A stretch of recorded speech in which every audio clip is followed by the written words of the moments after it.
Hindi, kasi po tinuturuan po tayo ng Bible na gamitin yung bibig. Alam niyo problema sa church? Yung bibig natin kasi sanay sa pagmumura, di ba?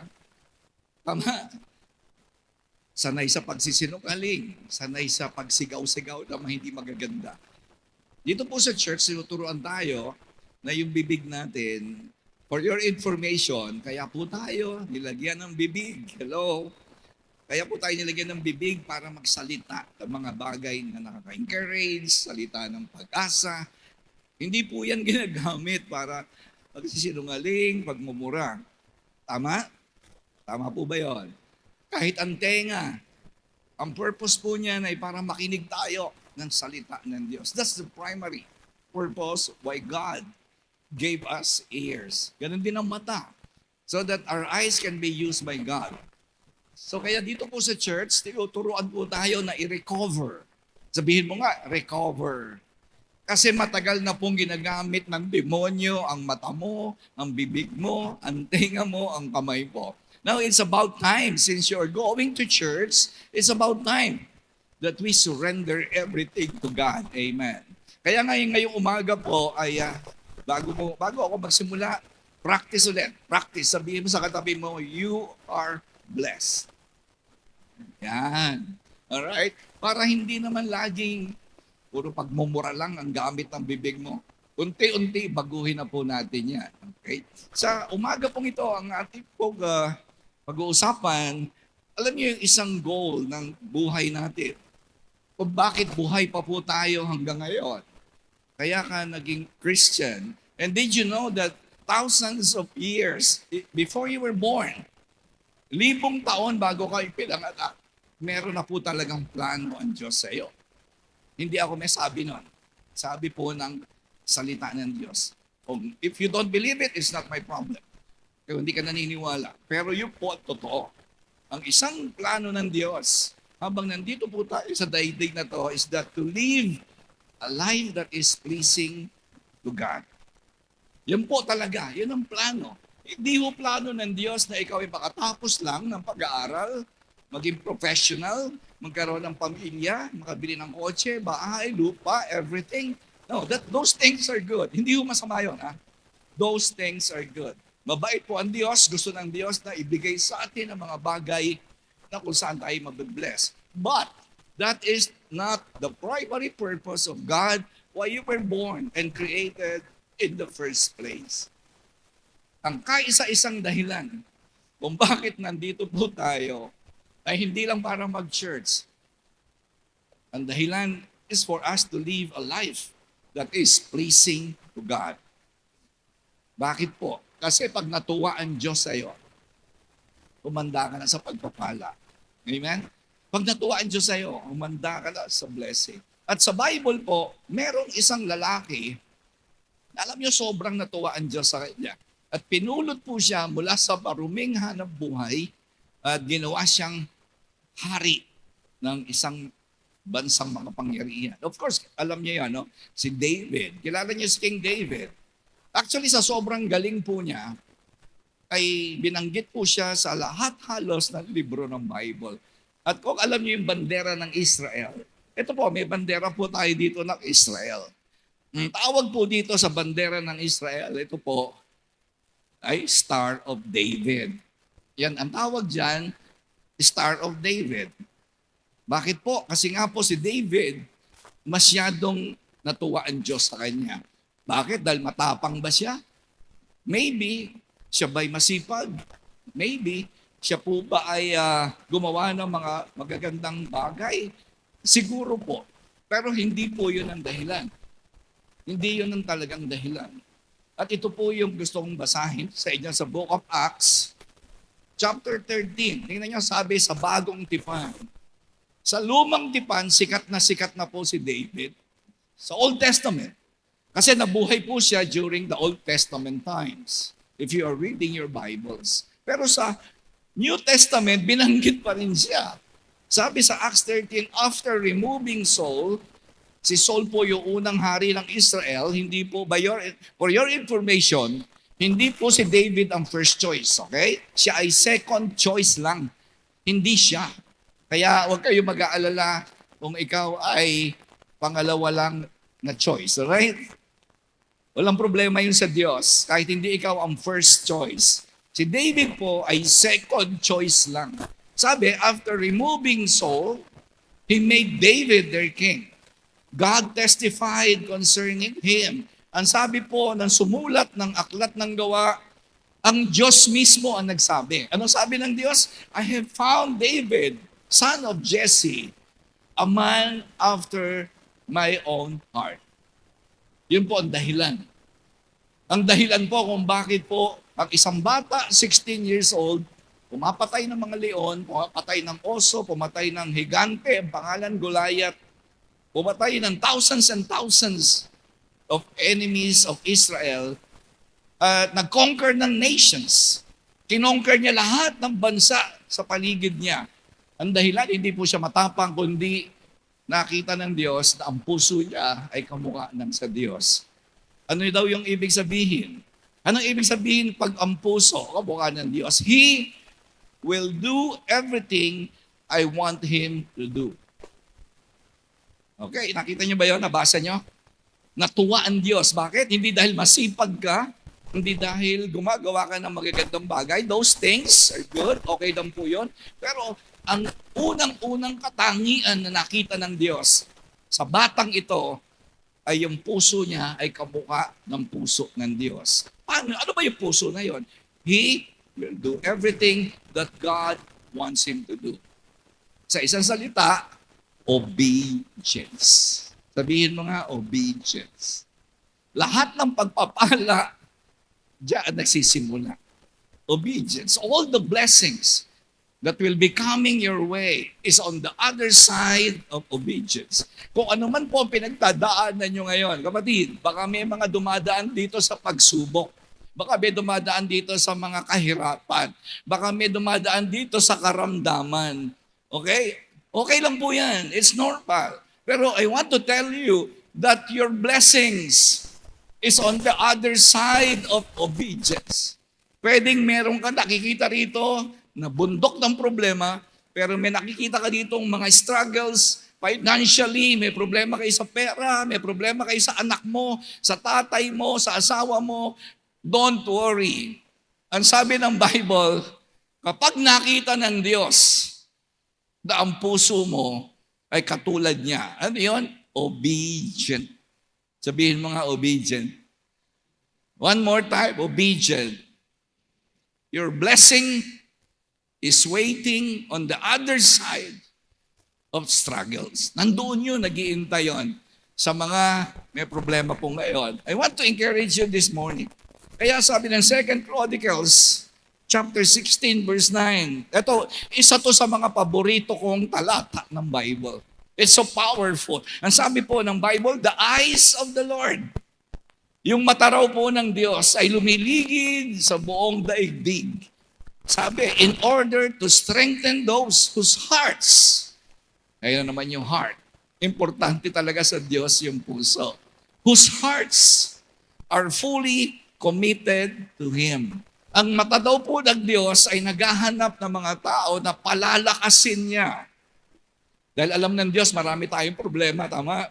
Alam ng Diyos, meron tayong problema sa pera, problema sa anak, problema sa pag-aaral, problema sa ang dami-daming problema. Pero huwag kang mag-alala. Sabi po ng Panginoon, kung ikaw ay makita niya na ang puso mo ay committed to Him, papalakasin ka niya. Kaya walang problema na pwedeng magbagsak sa isang tao na heart is committed to Him. Ano ibig sabihin ng committed? Ibig sabihin ng committed, available for Him. You are available for Him. Kahit 3 anak mo, 5 anak mo, meron kang trabaho, may negosyo ka, may asawa ka, busy ka. Alam mo, ibig sabihin yan, sa kabila ng mga bagay na yun, you're still available. Ang tawag na committed. Hindi po para sa tamad ang kingdom of God. Hello? Tignan mo yung katabi mo. Mukha nga anak niya, 12. 12 anak niya, yung katabi. Hindi, mukha lang, mukha. Kasi mukha hirap na hirap. Yung iba sa inyo, may trabaho, may negosyo, tama, okay lang po yun.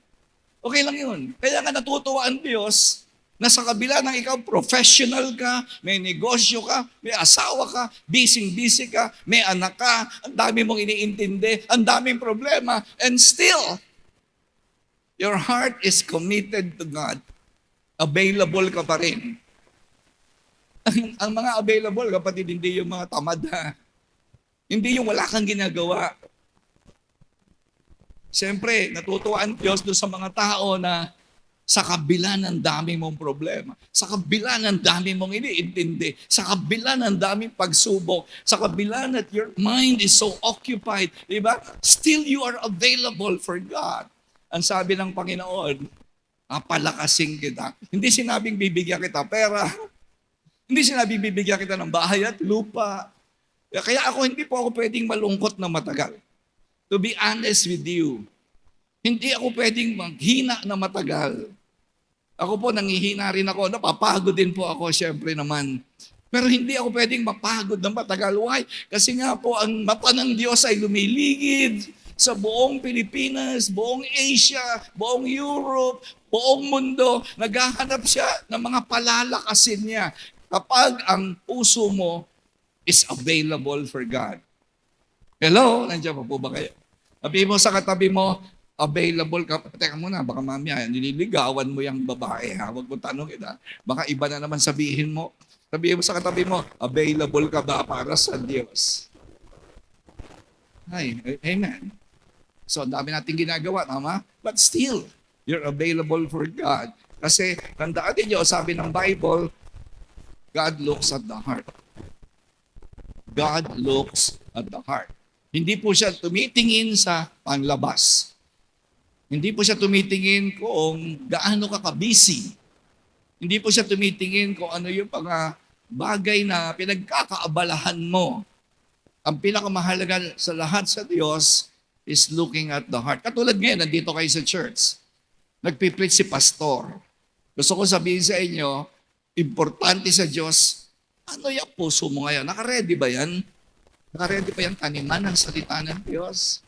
Kasi marami nagsisimba, nagpe-Facebook lang sa loob ng simbahan. No, biglang inalis yung cellphone. Yung katabi mo. Di ba? Marami po nagsisimba, hindi ready yung heart. Kasi kaya ka nandito ngayon, kapatid, God is looking for you. He needs your heart. Naghahanap ang Diyos ng tataniman ng salita ng Diyos. Kaya wag kayong magsisimba tapos hindi ready yung puso mo na taniman ng salita ng Diyos. Ako po, I've been going to church 35 years. Alam naman din, iba sa inyo, di ba? Lagi ko po itong binabanggit. 35 taon na po ako nagsisimba every Sunday. Walang absent, okay? Almost perfect po. Pag pumupunta ako ng linggo, hinahanda ko po yung puso ko. Nagpe-pray talaga ako. Kahit hindi ako nagpe-preach. Kahit kumakanta pa lang tayo. Sabi ko, Lord, yung puso ko, i-ready mo. Gusto kong mag-receive. Kaya nagbago po ako. Kaya umalis ako sa alcoholism. Dahil ako po ay lasenggo. 20 years akong lasing everyday. Aalis po ako sa pornography. Ako po ay addict sa pornography. Umalis po ako sa sexual immorality. Kasi hindi lang ako nagsimba ng linggo. Siniguro ko po na pag tumingin ang Diyos sa puso ko, nandito ako sa bahay niya ng linggo, yung puso ko ay naka-ready sa salita ng Diyos. Amen. Palakpakan nga po natin ang Panginoon. Ibig sabihin, mga kapatid, na God looks at the heart. He wants you to follow Him with an active faith. Hindi passive. Active faith. Yan ang ibig sabihin po, ang committed heart. Active. Alam niyo yung active? Bigyan ko yung halimbawa. Ito pong speaker natin na to ay active ang speaker na yan. Kasi yung pong passive na speaker, mumurahin lang po yun, tsaka hindi maganda tunog nun. Pag bumili po kayo ng passive na speaker, ay mapapamahal po kayo kasi bibili pa po kayo ng amplifier. Ito po kasing active na speaker, kaya mahal po siya kasi meron na po siyang built-in na amplifier sa loob. Maganda po ang labas ng tunog, alright? Mahal po itong speaker na to. Ito po ay mahigit 200,000. Yung po 2 piraso na yan. Bakit? Kasi nga active. In the same way, naghahanap po ang Diyos mo at ang Diyos ko ng mga active na faith. Hindi passive. Ano yung passive? Sisimba ka, pero wala kang balak sumunod. Hello, nandiyan ba po ba kayo? Yung available ng Lunes, Martes, Miyerkules, Huwebes, Biyernes, Sabado, available ka for God. Active yung faith na yon. Pero kung ikaw, Sunday ka lang pupunta, alright, at Sunday ka lang mukhang mabait, tingnan mo yung katabi mo, sabi mo, tingnan mo itsura niya, mukhang ang bait-bait. Mukha lang, alright? Tingnan mo, nahiya, natatakot kang tumingin sa katabi mo. Tingnan mo yung katabi mo, tingnan mo yan, grabe, walang sungay yan, mamaya lalabas. Paglabas sa church, lalabas na sungay. Yan po ang ibig sabihin ng passive faith. Pag nasa loob ng simbahan, mabait. Paglabas, nako po. Ano sabi ng Panginoon? Naghahanap siya ng mga puso na active ang faith. Lunes, Martes, Miyerkules, Huwebes, Biyernes, Sabado. Kasi pag hindi ka nagkaroon ng active faith, nervyusin ka ngayon. Nervyusin ka sa dami ng problema. Sa isang linggo, tataas na naman ang gasolina kapag hindi pa po tumigil ang gera. Alright? Pag hindi pa po tumigil ang gera sa Iran, next week, itong Tuesday na dadating, ang 1 litro po ng gasolina ay magiging mahigit 100 piso na. At alam naman po ninyo, ibig sabihin nun, lahat tataas. Hindi lang yung pandak na katabi mo, lahat tataas. Alright? Lahat po talaga. Kaya nervyusin na kayo ngayon. Kakabahan ka na ngayon dyan. Alright? Lalo ka ngayong hindi magiging makakatulog ng maaga. But you know what? Lahat ng mga taong available, active, Lunes, Martes, Miyerkules, hanggang Linggo. Alam mo, sabi ng Panginoon, papalakasin kita. Kahit nenervyos na mismong ang mga magnanakaw sa gobyerno, kahit may mali-mali, takang pera, kapatid, nenervyosing ka talaga. Kahit ang dami mong pera, matatakot ka talaga. Kasi nga, yung puso mo ay hindi naka-ready for God's work. Amen? So ngayon, sabi ng Bible, God does not bless people. Actually, gusto ko po sabihin to sa inyo. God does not bless people. God blesses a place. Kaya po, pag nandito ka sa lugar na ito, you are under the Word of God. Pag nagsisimba ka, at least sabihin mo sa katabi mo, buti na lang nandito ka. Wala ka sa tong-its, alright? Wala ka sa beach ng Sunday. Why? Because God blesses place. Hindi people. Alam niyo ba itong Bible na ito? When you put your life and your family's life under the covering of the Word of God, saan ka man pumunta? Kasi sumusunod ka sa salita ng Diyos. Sumusunod ka sa Diyos. The whole life, you are following God. Ibig sabihin, you are under the Word of God. It is a place. Hindi ho pinagpapala ang tao. Ang tao pinagpapala ay nasa ilalim, sa isang lugar. Saan? Yung pinakamagandang lugar, which is under the authority. If your family is under the authority of the Bible, then your family will be blessed. Alright? Itong Bible po na ito. Ito po ay merong 66 books. Hinati po ito sa mahigit 1,189 chapters. Subcategorized in 31,819 verses sa buong Bible. Sinulat po ng 40 manunulat. Pero may isang author lang ang Diyos. Isang author, 40 writers. Come on. And the fact that you are listening to the Word of God ngayon, March 15, 2026, na nakaabot ngayon sa atin itong salita ng Diyos na sinulat ng libu-libong taon na nakakaraan. The fact that it is old book na nandito ngayon, this proves that this is a miracle book from the Lord. Itong libro na ito ay full of power. Ito po ay naisulat dahil binayaran ng dugo ni Jesus. Kaya pag ikaw pinailalim mo yung buhay mo sa salita ng Diyos. Kaya sabi ng Lord kay Abraham, Abraham, umalis ka dyan. Wala nang blessing sa lugar ng tatay mo. Sumunod ka sa akin. Di ba? Ano nangyari kay Abraham? Pinagpala si Abraham. Hindi pinagpala ang tatay niya, hindi pinagpala ang mga kapatid niya. Ang pinagpala ay si Abraham. Bakit? Sabi, pumunta ka sa lugar na yon. Kung saan kita dadalhin. So, liwala po kayo. Ang pagpapala ng Diyos ay nasa lugar, wala sa tao. Kaya pag ikaw ang buhay mo ay inilagay mo sa ilalim ng kapangyarihan, nagsalita ng Diyos, pagkakatotoo lahat ang pangako ng Diyos sa buhay mo. Amen. Come on, palakpakan natin ang Diyos. You can only please God if you are living by faith and you're living under the power of the Word. Kaya kawawa yung mga walang salita ng Diyos, kawawa talaga.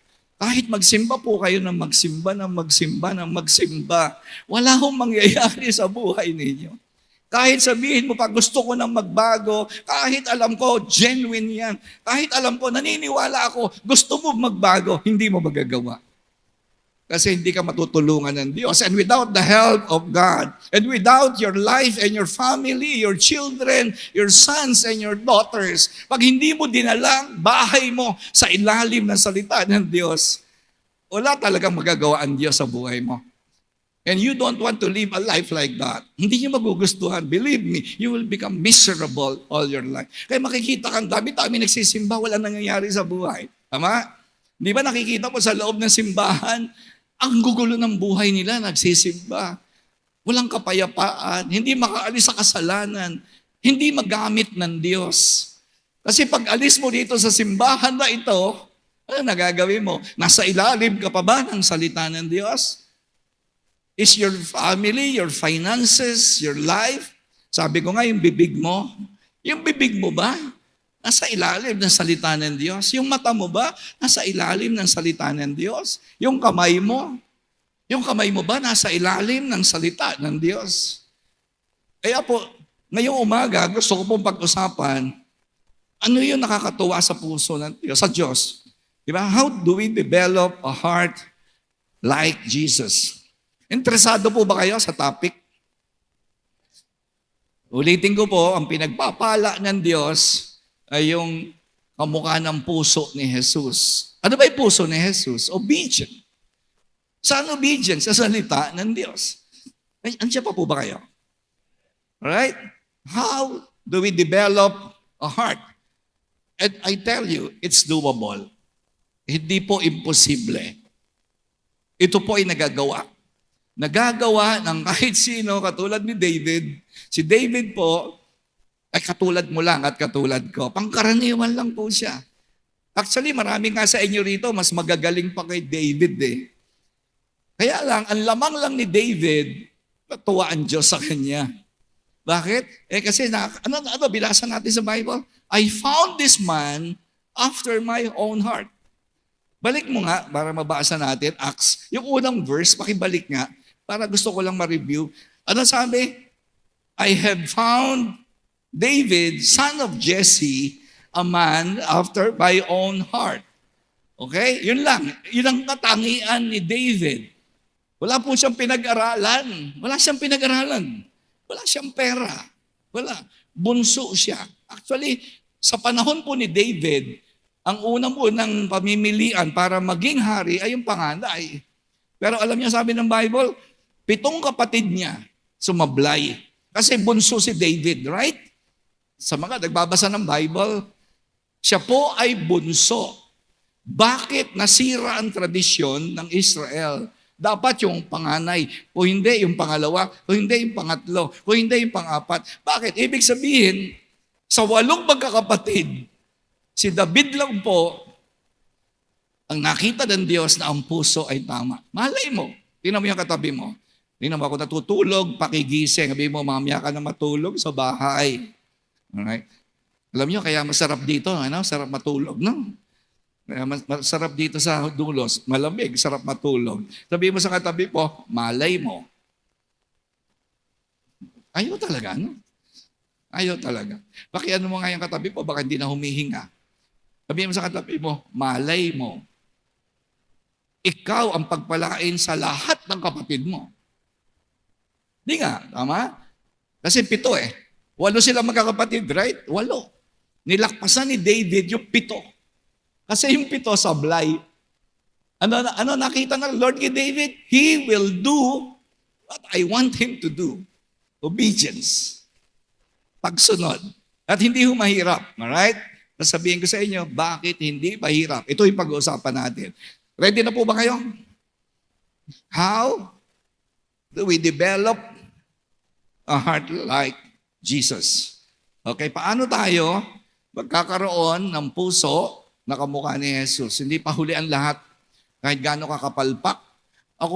Nung ako po ay nakakilala sa Panginoon, 32 taon po akong salbahe. Walang hiya po ako. Right?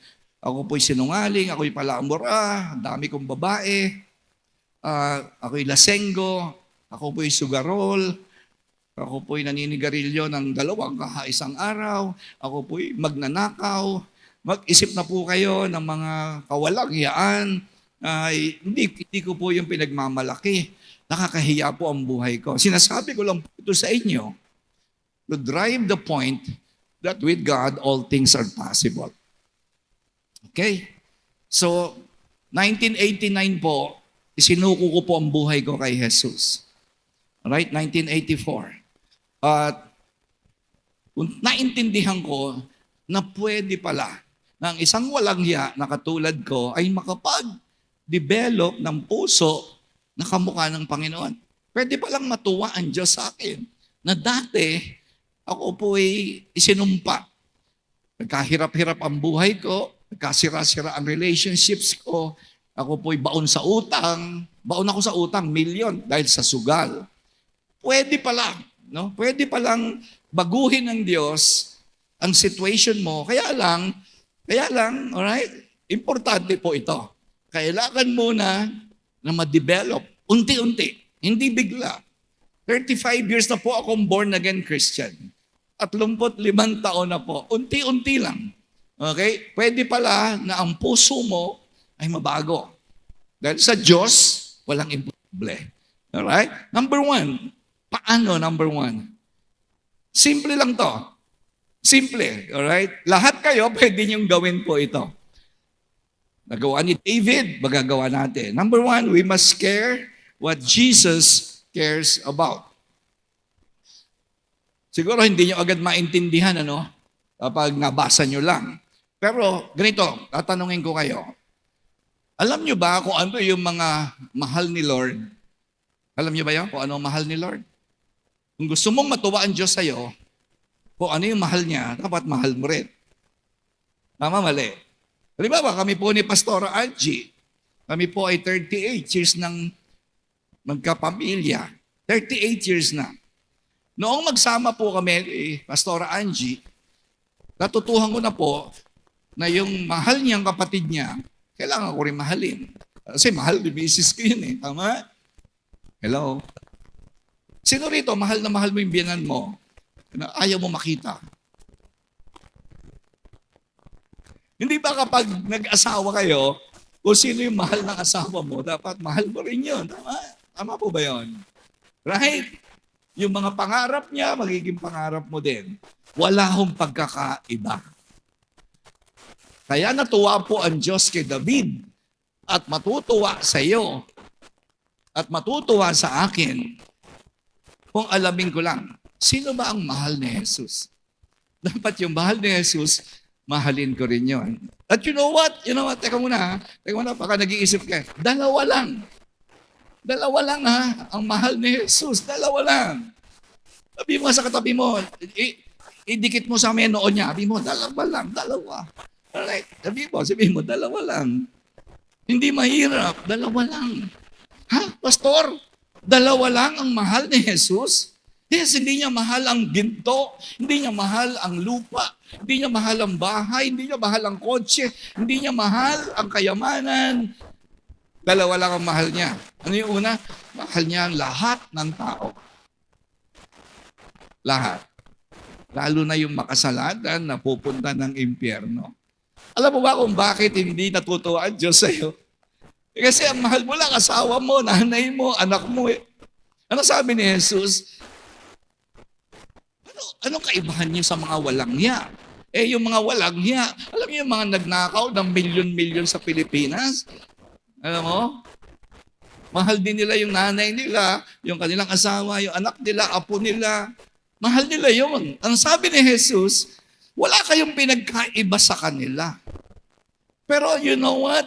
Jesus died for the sinners. He loved the world that He gave His only Son. Tama? For God's... May fans club na naman. Andiyan pa pala yung fans ko. Hindi na umaga pa siya dyan. Alright? Hindi ba sabi ng John 3:16? For God so loved the world. Sino yon? Lahat ng tao. Walang ipinanganak na tao na hindi niya mahal kasi siya ang lumikha sa lahat ng tao. There was never a person that God made that He doesn't love. Let me ask you a question. Do you love people? Especially the sinners.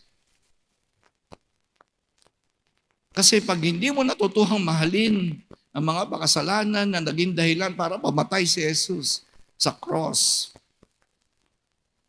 hindi ka a man after God's own heart. Right? Kasi ako, minahal ako ng Panginoon. Napakasalbahe ko eh. Napakawalang niya ako. Hindi ako kasing bait mo. Alright? Pero kahit sino ka pa, mahal ka ng Diyos. Walang nilikha at walang ipinanganak sa mundo na hindi mahal ni Jesus. So if you want to have a heart after God's, then you have to learn to love the world. Kaya nga nagagamit tayo, available tayo, tama? Kaya kahit ikaw may trabaho ka, may trabaho kayo, alam ko busy kayo, alam ko may anak kayo, pero kahit nasa trabaho ka, you are placing your life under the Word, under the authority of the Word. At ang sabi ng salita ng Diyos, yung mga kaopisina mo, yung kasamahan mo sa school, mga teacher, kaklase mo, kaopisina mo, mahal ni Jesus yan. Magbibigay ka ba ng time para sa kanila? Under the Word. Yan ang sinasabi ng Word. Hindi sinasabi na kapag busy ka, kapag professional ka, okay, exempted ka. Okay? Jesus loves those people around you. Yung mga kaopisina nyo, gulo ng buhay niyan. Ang daming pera, ang gaganda ng kotse niyan, pero grabe. Walang kapayapaan yan. They don't have Jesus. And if you don't have Jesus, you are like a sheep without a shepherd. Ligaw ka. Wala akong pakialam. Kahit balutin mo pa ng ginto ang iyong katawan, kahit nasa iyo pa ang 10 mansyon sa Forbes Park, without Jesus, you are like a sheep without a shepherd. Ligaw ka talaga. Alam nyo, minsan, nagkakasala yata ako eh. Kasi sinasabi ko, okay lang yan, yung mga mayayaman na yan, wag na makapunta ng impyerno. Nagkakasala, humingi akong tawad. Kasi alam nyo, kanina ako naawa. Alam nyo, kanina ako naawa. Yung mga mahihirap na pupunta pa ng impyerno. Hindi ko alam sa inyo pero yun ang puso ni Jesus. Imagine, mahirap na.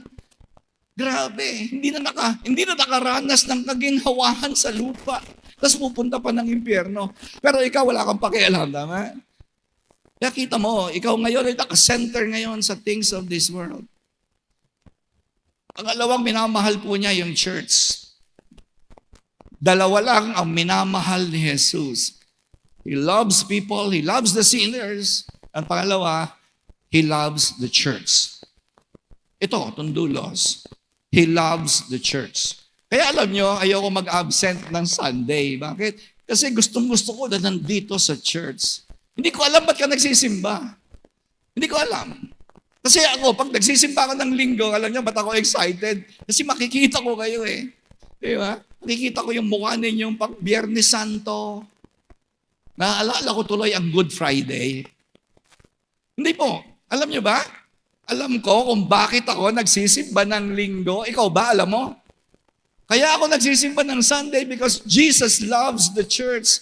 And you are the church. At kapag nakikita ko kayo ng linggo, pag hindi ko kayo nakita, nag-absent ako ng isang linggo, naku po, parang may nawala sa akin. Hindi, tingnan mo yung katabi mo. Tingnan mo yung mukha niyan. Pag nakita mo, parang pinanghihinaan ka na, pananampalataya. Ikaw ba, pag nagpupunta ka ng church, nagpupunta ka ba para sa kanila at para sa Diyos? O para sa sarili mo lang? Kaya pala, lungkot mo. Kaya pala lungkot mo. Kaya pala pag yung mata ng Diyos dumaan dito sa Nabotas, Malabon, pag dumaan siya, hindi kanya mapapansin. Kasi ang hinahanap ng Lord, yung puso ay katulad sa Kanya. Because He loves the sinners and He loves the church. Actually, sabi po ng Bible, Matthew 9:36, when He saw the crowds, nung makita raw po niya yung mga tao, ano yung crowd? Yung crowd, ibig sabihin, nandiyan na lahat ng klase ng tao, mga marurunong, mga walang pinag-aralan, mahirap, mayaman, mga milyonaryo, mga pulubi. Nung makita niya yung mga tao na yan, ang sabi ng Bible, He had compassion on them. Grabe, sabi ni Lord, kawawa itong mga taong to. Bakit?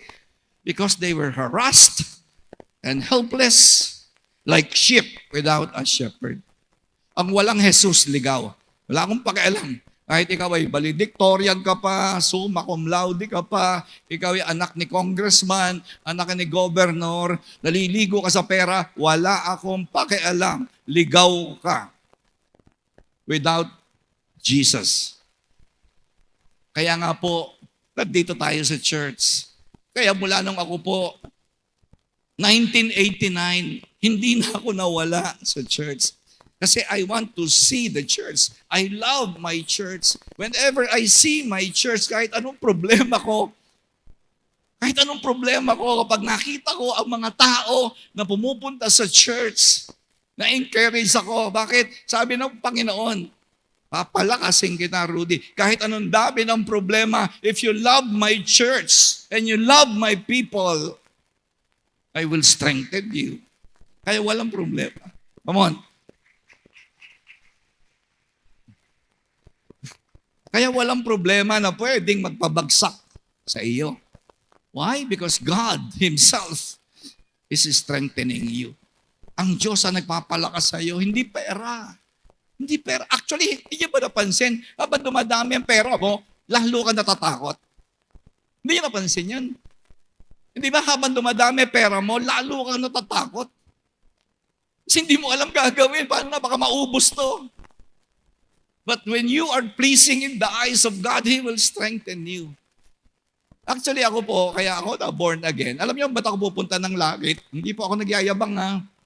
Teka muna, siguraduhin natin, ha? Yung bang katabi, mukhang pupunta ba ng langit yan, ha? Mukhang taga-purgatorio, oh. Tingnan mo nga, yung katabi mo, pupunta ba langit yan? Ako, alam niyo kung ba't alam ko pupunta ng langit ako. Kasi 4 na salita lang ang pinaniwalaan ko. 4 na salita. Alright? Jesus died for me. Yan po yung 4 na salita kung bakit alam ko, pupunta po ako sa langit. Ba't nagbago ang buhay ko?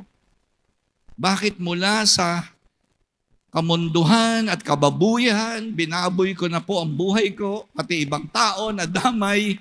Bakit nagbago? Kasi naintindihan ko yung 4 na salitang yan. Hindi dahil ako'y Katoliko, ako po'y Katoliko. Lumipat ako sa iglesia, 2 taon po ako nag-iglesia. Nag-aglipay po ako. Doon ako nagkursilyo, 3 taon ako sa aglipay. Tapos nagsaksi po ako ni Jehovah. Kasi naghahanap po ako ng church. Yung mga taong mahal ni Lord at mahal din ako. Wala akong nakita. Balik ako sa Katoliko. Balik ulit ako. Dahil hindi ko makita yung hinahanap ko. Yung pala, hindi ko lang naiintindihan yan. Nang maintindihan ko that Jesus died for me. Sabi ko, okay na ako. At nagbago po ang buhay ko. At naging, yung dati kagalit ko, dati hindi ako makapagpatawad. Galit na galit ako sa mga salbahe. Kasi salbahe rin ako eh. Pero ngayon, binago ng Lord yung puso ko. Sabi ko, nakakaawa naman sila. Kasi ako, sugaran po ako. Kaya nakikita ko mga nagsusugal, eto, papunta talaga to sa kapahamakan. Kasi dahil sa sugal, ako po'y nagkasira-sira ang buhay ko. Dahil sa alak, babae, pornography, sex, nakikipag-sex ako sa mga hindi ko asawa. Awang-awa ako sa kanila. Awang-awa po talaga ako. Yung mga magiinom, yung mga nagda-drugs, yung mga nagsusugal, yung nananapak ng babae. Ako, nananapak po ako ng babae. Pero huwag ka matakot. Okay, the board again na po ako. Right. Hindi, totoo po, napakawalang niya ako po talaga. Lalo na paglasing ako, pagtalo ako sa sugal. Pero, grabe, namatay si Jesus para sa akin. Doon po nagbago buhay. And now, hindi ko alam paano ako nagkaroon ng pagmamahal sa tao. Tinulungan ako ng Diyos. Dati hindi ko talaga kaya. Hindi ko po talaga kaya. Kaya tingnan mo yung katabi mo, yung biyanan niyan, matagal na patay, galit pa rin siya. Di ba? Kasi nga, hindi mabago. Nandiyan pa po ba kayo? Number 2, punta po tayo sa number 2. Bago ako maubusan ang oras. Okay, alam niyo pinag-aaralan natin? How to develop a heart like Jesus, tama? Una, kailangan mo mahalin yung mahal niya. Sino yung mahal niya? Dalawa lang. Hindi mahirap ha? Dalawa lang. Kahit mahina ka sa math. Okay, kahit mahina ka sa math, dalawa lang yan. Mahal ni Jesus lahat ng tao. At pangalawa, mahal niya tong church natin. Kaya gusto ko makita kong pinagpapala itong dulos. At makita ko ginagamit tayo ng Panginoon.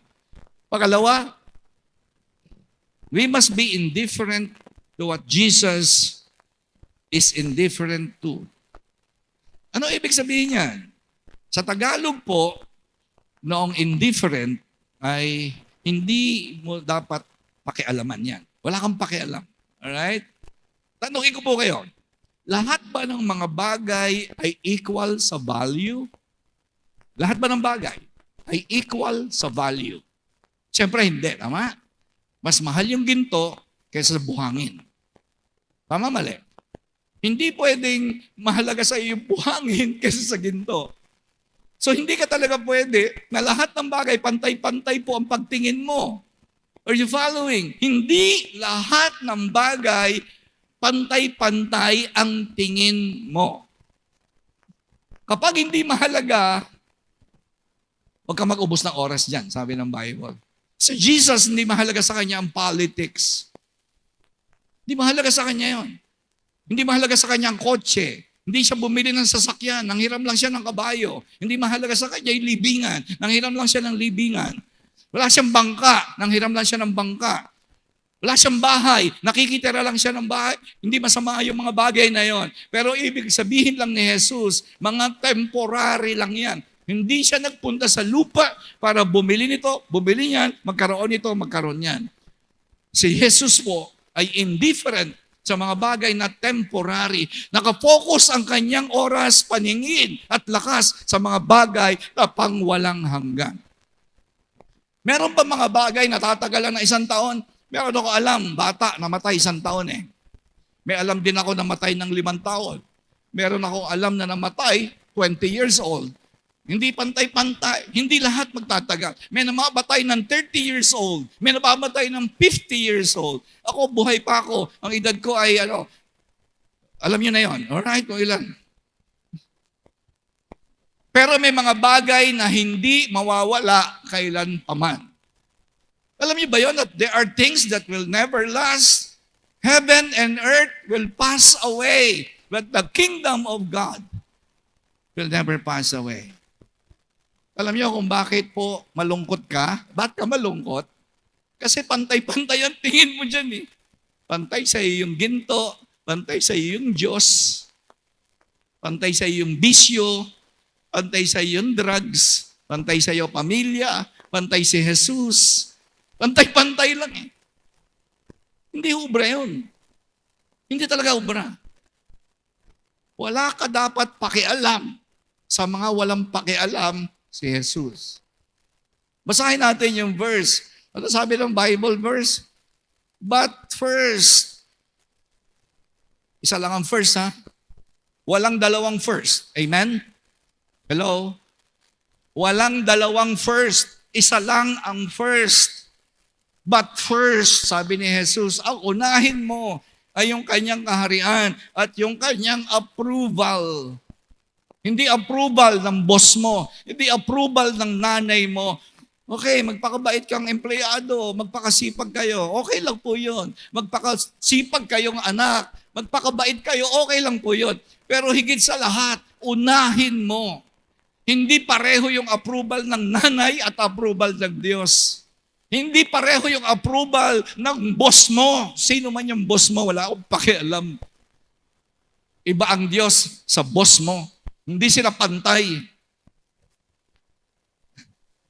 Kaya nga sabi ng Panginoon, kahit yung palasyo giniba niya, bakit niya dinurog ang kingdom of Egypt?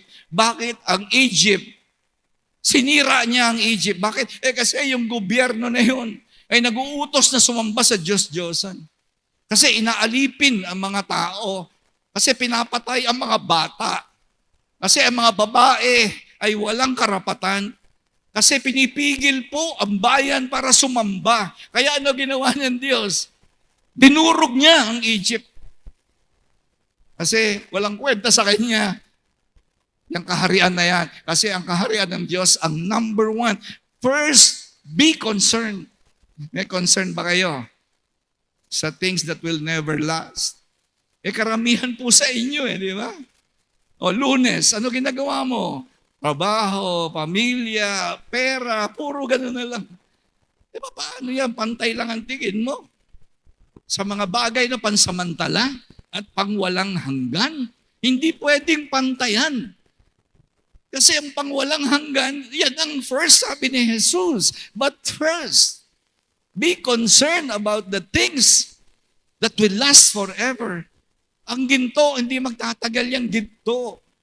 Ang bahay mo, hindi magtatagal. Itong Pilipinas, hindi ito magtatagal, mawawala ang Pilipinas. Pero ang Diyos, hindi mawawala. Ang kaharian niya ay hindi mawawala. Kaya ang sabi niya, huwag kayong matakot. All these things will be provided for you. Huwag kayong matakot. Ano kinakatakot niyo?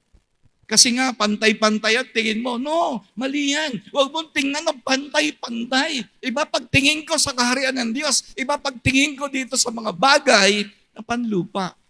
Iba yan. Hindi pareho pagtingin ko dyan. Kaya sabi ni Paul, gutom, busog, pareho lang yan. May pera, walang pera, pareho lang yan. May damit, walang damit, pareho lang yan. Nabasa niyo ba yon sa aklat ng Epeso? Pareho lang yan. Mga pansamantala lang yan May pera, walang pera, pareho lang yan. Ang basta mahalaga, sabi po ni Paul, ang aking inaasikaso ay pangwalang hanggan. Kaya alam nyo, kailangan ng church natin, ang kailangan ng church na ito ay yung mga hot preachers of the gospel. Hindi basta gospel, yung hot gospel. Yung para magkaroon ng revival, yung para yung mga upuan na bakante na yan, may maupo dyan. Kasi ginagawa lang natin, puro simba-simba lang tayo Ang kailangan natin sa panahong ito ng Malabon, Nabotas, Caloocan, ng Maynila at Pilipinas, hindi bagong presidente. Ang kailangan ng Pilipinas ay ang mga tao makarinig ng totoong ebanghelyo at sila'y lumuhod sa Diyos at humingi ng tawad at ang mga tao ay pumasok sa kanyang church. That's what we need today. Huwag mo sabihin na busy ka. Tanungin ko kayo, ikaw ba panghabang buhay na engineer? Sino ang habang buhay engineer ka? Wala. Ikaw ba habang buhay teacher ka? Ako ba habang buhay pastor? Hindi. Because nothing lasts forever. Kaya hanggang malakas po ako, teacher kayo dapat hanggang teacher ka, lahat ng teacher sa eskwelahan mo makakilala kay Jesus. Yun ang trabaho mo. That's the heart of God. If you want to be pleasing in the eyes of God, a man after God's own heart, a woman after God's own heart. Di kung estudyante kayo, bukas papasok na naman kayo sa eskwelahan. Dapat marinig ng mga kaklase nyo ang kaharian na hindi nawawala kailanpaman. Para mga estudyante, malayo sa drugs, makakilala kay Jesus, magsisi sa kasalanan ang mga tatay. Hello, mga tatay, dapat yung mga kilala niyong tatay, makarinig ng hot gospel through a heart preacher. And they will come into repentance.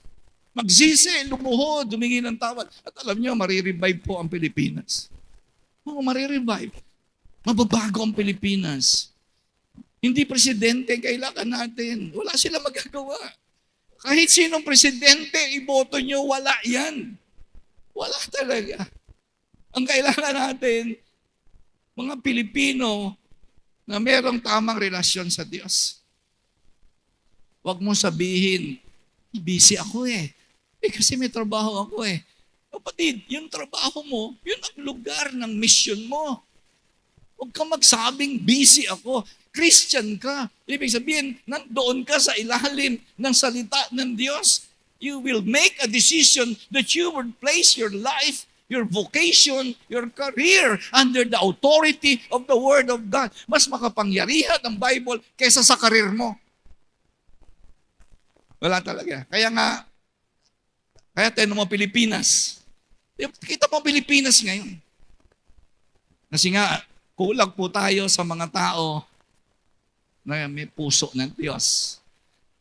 Ang maraming nasa loob ng simbahan, we don't love people, we don't love the church, hindi natin mahal ang church. Kita mo, kahit absent ka ng linggo, okay lang sa'yo. Kasi mas mahal mo trabaho mo eh. Mas mahal mo pamilya mo, mas mahal mo yung bahay mo, mas mahal mo ang iba. Pero ano sabi ni Jesus? If you love me more than this, you cannot be my disciple. Sabihin mo sa katabi mo, teka muna, parang galit ka na yan. Sa akin, sama ang itsura mo. Tignan mo yung katabi mo. Sabihin mo, ganyan lang si pastor, hindi galit yan. Right? Sabihin mo sa katabi mo, parang bugbog ka. No? Tignan mo yung katabi mo kung puro bukol na. Bukol na ba yan? Hindi ko po kayo pinapatamaan ha. Pinapadaplisan ko lang po kayo. Pero ito na, ipapatamaan ko na kayo, okay? Sa number 3, paano magkakaroon ng puso na katulad ni Jesus? We must get angry about what Jesus gets angry about. Ito medyo magtataka kayo, ha? Galit. Kasi akala na iba sa inyo, ang galit ay kasalanan. Actually po, iba yung galit sa magagalitin. Magkaiba yung nagagalit sa magagalitin. Si Jesus po ba nagagalit? Yes. Nagagalit po siya.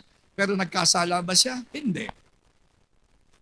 Saan galit si Jesus? Sa injustice, oppression, poverty, sin.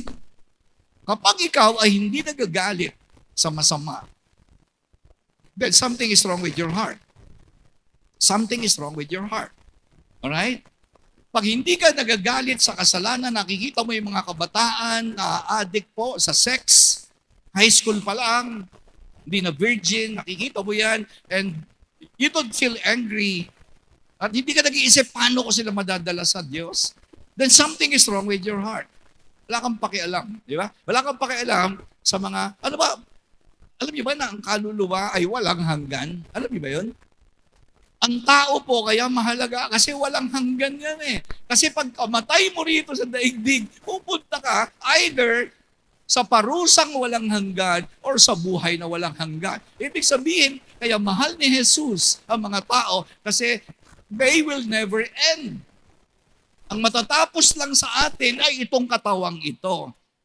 But the real you, which is inside of you, and it's called the soul of a person, it will never die. Hindi namamatay ang kaluluwa.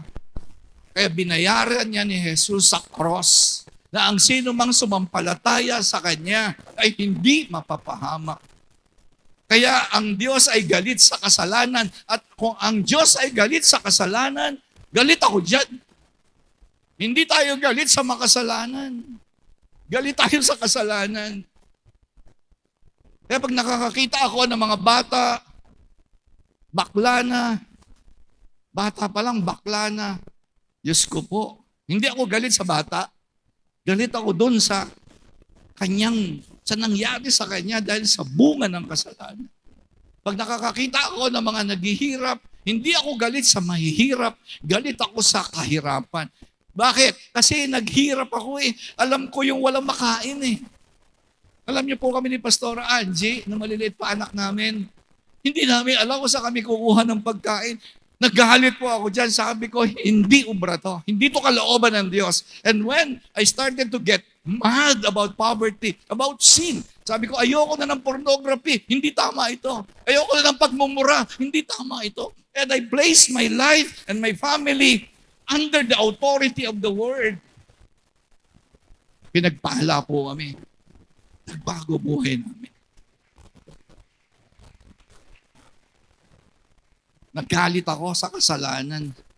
Nagalit ako sa kahirapan. Mga kapatid, sino rito mahirap ang buhay? Kung mahirap ang buhay mo, mahirap na ang buhay ng tatay mo, minana mo yung kahirapan, ipapamana mo yan sa anak mo. Ang mga anak mo, maghihirap yan. Hindi po ako nagsasalita ng masama. Sinasabi ko lang, ngayon mag-umpisa ka ng magalit sa kahirapan. Kasi ang kahirapan ay hindi galing sa Diyos. Ang kahirapan ay gawa ng demonyo dahil maybe he has something that is in you. Alam nyo, kaya walang karapatan ng demonyo sa akin. Alam nyo kung bakit? Gusto nyo mawala ng karapatan ng demonyo sa inyo? Siguraduhin ninyo na wala siyang pagmamay-ari na nasa inyo. Baka nagsisinungaling ka. Ang pagsisinungaling, kay Satanas po yan, nasa iyo. Paano yun? Palagay mo, mapagpapala ka, hawak ni Satanas buhay mo eh. Ikaw, magagalitin ka. Magagalitin, lagi kang galit, hindi ka nagpapatawad. Kay Satanas po yan eh. Di ba sabi ni Jesus, ang mga sinungaling ay anak ni Satanas. Nabasa niyo ba yun? Na si Satanas ay tatay ng mga sinungaling. Tingnan mo yung katabi mo. Yun. Tama, lagi ka sinasabihan niya na ang gwapo mo. Sinungaling talaga eh. Paano yan? Diba? Meron kang, ikaw ay addicted sa pornography, ikaw ay addicted sa computer games. Kapatid, gusto ko sabihin sa iyo na yung mga bagay na yan ay property ni Satanas. Hindi kanya titigilan, hindi kanya bibitawan. Kasi meron kang bagay na pagmamay-ari ng demonyo. Kaya kung ako sa inyo, isurrender nyo yan sa Diyos. Pati yung galit ninyo, yung unforgiveness ninyo, yung bitterness ninyo, lahat, yung masasama mong kaisipan, pagmamay-ari ng demonyo yan. Yung pagnanasa sa babae, pagnanasa sa lalaki, yung pagnanakaw, pagsisinungaling. Kapatid, hindi ka talaga aalis sa kahirapan. Hindi gagaling ang sakit mo. Hindi talaga. Kaya may sakit. Dahil meron po si Satanas na kanya na nasa iyo. Kapalagay niyo kung si Satanas, makita niya, di ba? God looks at the heart. Tama? Hello? God looks at the heart. Tama? Ang demonyo, ganun din. Ano meron ka na akin? Ano meron ka na kanya? Kapag meron sa buhay mo na kanya, right? Pagmumura, pagsisinungaling, addiction, pagnanakaw, galit sa kapwa, hindi ka nagpapatawad. Ay naku po kapatid, kahit saan ka pumunta. Kasi eto ang salita ng Diyos, nandito ka. Nandito yung lugar. Nandito. Dapat nandito ka. Pero dahil nga meron kang mga bagay sa buhay mo na pagmamay-ari ng demonyo, nandito ka ngayon. Kaya kahit ano gawin mo, andito ang pagpapala. Wala dito. Kaya kung ako ikaw, pupunta ako dito. Lord, I submit to your word. I will forgive my enemies. I will pray for them. I will harbor no evil things in my heart and in my mind. Panginoon, susuko ko na lahat sa iyo. Yung aking addiction, yung aking pornography, yung aking lahat ng hindi. Sa ilalim ako ng salita ng Diyos. Kaya sabihin mo sa katabi mo, Malapit ka ng pagpapalain. Please sa katabi mo. Ay, Diyos ko talaga. Ayaw. Okay. Ayaw niya talaga. Sabi mo sa katabi mo, come on. Malapit ka ng i-bless. Ako, hindi talaga sanay yung bibig mo, no? Tama? Nasusubukan nyo ngayon, no? Yung bibig mo, hindi sanay. Pero subukan mo, chismis. Di ba chismis, no? Kasi yung mga chismosa rito, isuko mo na yung bibig mo sa Diyos. Parang galit na si sister, galit na. Nakaganyan na sa akin. Kanina pa ako tinitira nitong pastor na to. Ephesians chapter 4:26, be angry without sinning. Inuutusan po tayo ng Diyos na magalit. Pag hindi ka nagagalit, pag nakakakita ka ng young people na nagsesex na sa boyfriend, girlfriend, magalit ka. Be angry. Hindi masama yun. Pag nakakakita ka ng tatay na nambababae, be angry. Pag nakakakita ka na baka inaapi ng mayayaman, magalit ka ron. Pag nakakita ka ng mahihirap, magalit ka. Mag-pray ka. Inuutusan tayo na Diyos, be angry. And the last one, pasensya na po. Last one. Meron na lang po akong 1 minuto. Gagawa po ako ng miracle. The last one, we must follow. Hindi ko sinabing matatapos ako sa 1 minuto, ha? We must follow Jesus' example of sacrifice. Alright? Kailangan po, gusto nyong matuwa ang Diyos sa atin, magkaroon ng puso na kamuka ng puso ni Jesus. 3 na yun, di ba? Ito pang-4. Kailangan po nating sundin yung ginawa ni Jesus. Hindi magpapapako sa krus, ha? Hindi nyo kailangan magpapako sa krus. Sapat na po yung ginawa ni Jesus sa cross. Huwag nyo nasaktan yung sarili nyo. Ako po dati nagpipinitensya po ako. Pag Biyernes Santo, katulad ngayon, magmamahal na araw, naalala ko anong ako po yung nagpipinitensya dyan sa Bangkulase. Kasi akala ko, para ako po'y mapalapit sa Diyos, pahirapan ko sarili ko. Hindi ko naintindihan na hindi ko na kailangan dagdagan. Kasi dinadagdagan mo eh. Ibig sabihin, kulang pa ang ginawa ni Jesus. Hindi ho, sapat na yun.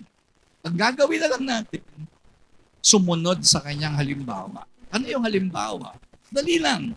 Okay, madali lang po. Ganito lang ang sabi ng verse. Ang sabi ng Mark chapter 10:45, the Son of Man did not come to be served, but to serve, and to give His life as a ransom for many. Ang Panginoon na may-ari ng langit at lupa, ng buong universe, pumunta ng lupa, hindi po naghanap ng maglilingkod sa Kanya. Naghanap siya kung sino ang pwede niya matulungan. Hello? Sacrifice means you are ready to help other people. Ano pinakamagandang sacrifice? Kapatid, ano pinakamaganda? Yung mga tao na lulong sa bisyo, bigay ka ng oras dyan. Right? Namatay na po si Jesus sa cross para sa kanila. Hindi lang nila alam. Alam niyo kung bakit pupunta ng impyerno? Maraming tao, hindi nila alam. Kaya nandito po tayo, sabihin natin sa mga tao, binigay na ni Jesus ang buhay niya para sa iyo. God loves you so much. At ang sabi, ginawa pong ransom ang buhay ni Jesus. Binayaran po ang ating kasalanan. Tapos na. Kapatid. Kaya nga, alam nyo, I challenge you. Listen to this. Listen. Pakinig kayo mabuti. Konti na lang po. Kapag nag-switch ka ng buhay, right? Nag-switch ka, ibig sabihin mula sa self-centered life, kasi marami po dito sa atin ay self-centered. Maramo tayo eh. Di ba? Madamo tayo eh sa oras. Madamo tayo sa para sa kapwa. Nabubuhay ka lang para sa sarili mo. Di ba? Ano ginagawa mo? Simba ka lang para sa sarili mo. Di ba? Magse-cell group ka para sa sarili mo. Hindi ka pa naman nagse-serve. Pero kapag nag-switch ka, mula sa pagiging makasarili, papunta sa paglilingkod sa kapwa, alam mo, mag-shoot up yung happiness barometer mo. magiging masayang ka. Kaya ka nalulungkot kasi ang buhay mo ay nakasentro lang sa iyo, sa asawa mo, sa pamilya mo, sa karir mo. Ang tawag po dyan ay self-centered life. Puro aral. Pero mo aral kayo ng aral, wala na board again sa campus. Eh di, baka sarili ka. Kung si Jesus pupunta po rito, ako estudyante po siya. Alam niyo kung magiging estudyante po si Jesus, maboborn again ang campus. Eh kaya ka nga nilagay dyan eh. Kaya ka nga nilagay sa opisina. Kaya ka nga nilagay dyan sa barangay mo. Hindi siya nagkamali kung bakit nandito ka ngayon. Kasi gusto niyang maging channel of salvation po tayo. Amen? Pwede po ba tuwayo tayo lahat? Ang sabi po ng Mark chapter 8,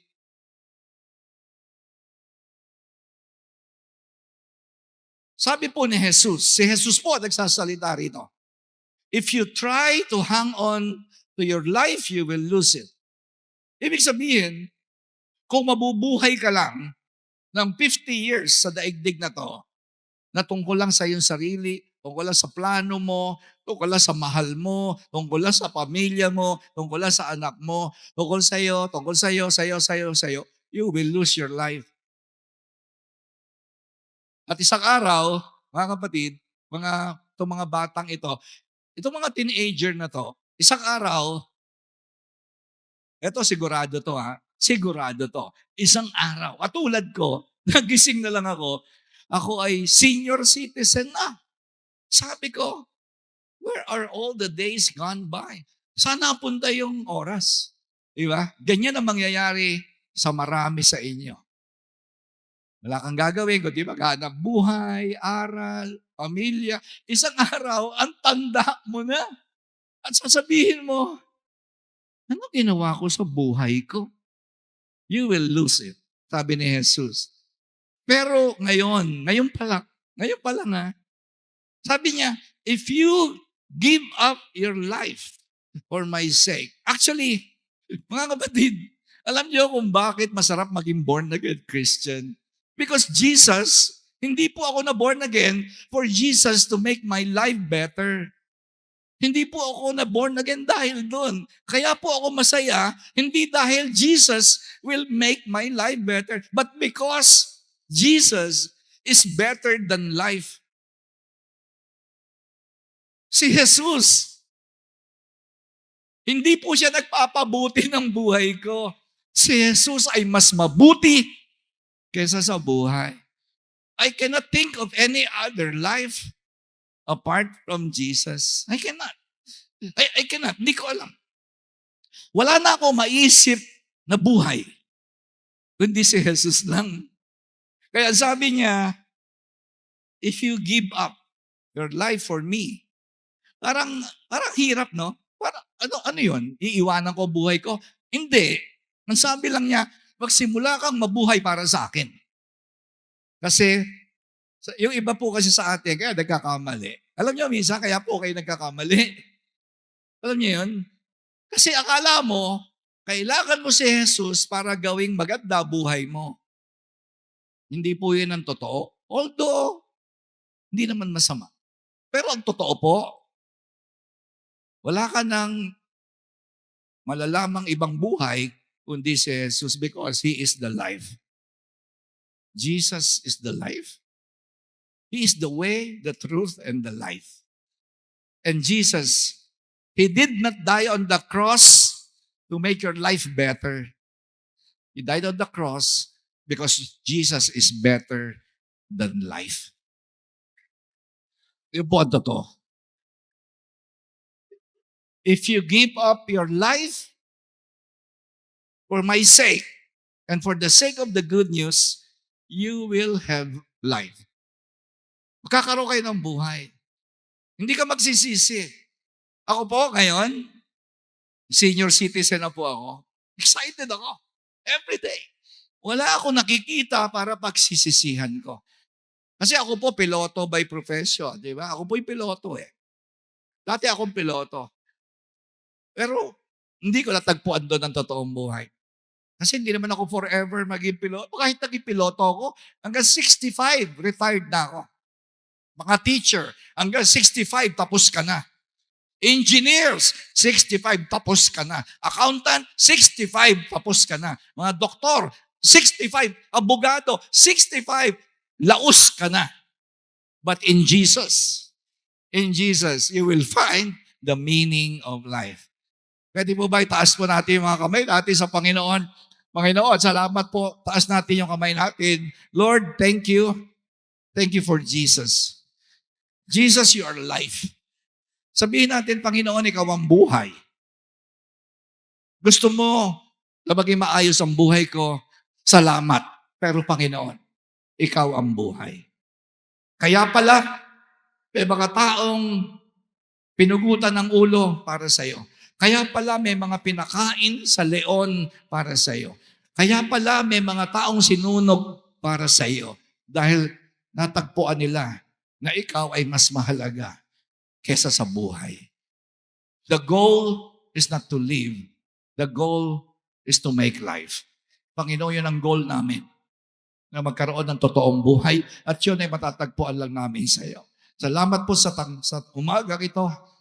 Panginoon, i-bless mo ang church ng Dulos that you love so much. I-bless mo ang mga tao nandito na wala pang relasyon sa iyo. You love them so much. Mamatay ka sa krus para sa amin at para sa church. Kaya Lord, we love you. We worship you. In Jesus' name we pray. Amen. Amen.